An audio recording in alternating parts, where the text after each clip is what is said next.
Il est 8h24 sur RMC. Bonjour Apolline de Malherbe. Bonjour Adrien. On en parlait avec Corinne Lepage il y a un instant. François Hollande est donc aux Philippines pour 48 heures. Il lance la préparation de la grande conférence climat qui aura lieu à Paris au mois de décembre.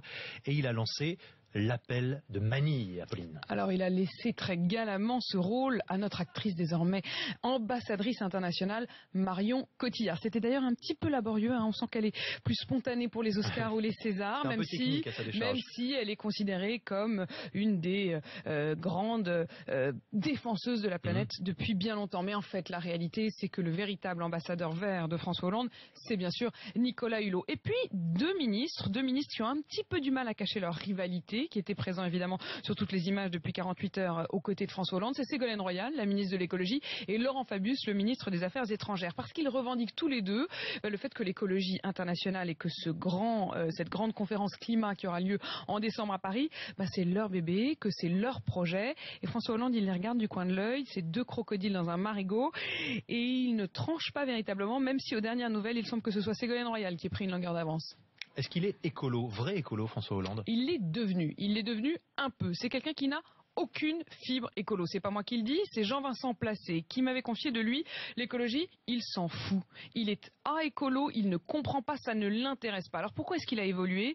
Ça n'intéresse pas en soi, mais ça l'intéresse politiquement. D'abord, il a quand même compris que c'était un véritable enjeu planétaire et il veut que la conférence climat de 2015 à Paris soit une réussite, contrairement à la dernière qui avait eu lieu à Copenhague en 2009 et qui s'était soldée par un échec. Donc si je vous écoute Apolline, c'est un pur calcul politique. À défaut de conviction, oui, c'est un calcul politique. Parce qu'il veut rassembler François Hollande. D'abord, rassembler la gauche sur un sujet franchement plutôt consensuel. L'écologie, la protection de la planète. Il n'y a pas de frondeur, il n'y aura pas de 49.3. Et d'ailleurs, il l'a confié à des proches. Il estime que l'écologie, ça peut, je cite, réunir la famille. Mais au-delà de la seule famille du Parti socialiste, il aimerait bien réunir aussi les socialistes et Europe Écologie Les Verts. De ce point de vue-là, il les avait déçus. Cécile Duflot, elle a toujours su que François Hollande, c'était pas un écolo de cœur, comme elle dit, mais elle pensait que par calcul politique, il le deviendrait beaucoup plus vite. Elle m'avait confié, il m'a déçu François Hollande. Je pensais qu'il était plus malin.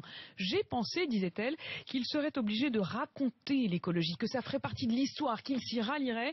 Et au lieu de ça, il a passé 2 ans à raconter une seule histoire, la réduction des déficits. Il va tenter de lui prouver le contraire, François Hollande, à Cécile Duflot, et qui sait, de la convaincre peut-être de rejoindre le gouvernement, pas forcément elle évidemment, mais au moins quelques-unes de ses troupes, des membres d'Europe Écologie Les Verts. Et puis au-delà de la politique, il veut quand même rassembler les Français. Ce sera un gros événement, cette fameuse conférence climat.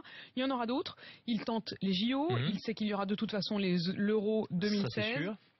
Et les grandes festivités au cœur de la nation. Depuis l'Antiquité, on n'a pas trouvé mieux pour rassembler les peuples. Du jeu et du pain et des jeux. Exactement. C'est ça, j'y reviens. C'est aussi ça l'appel de Manille.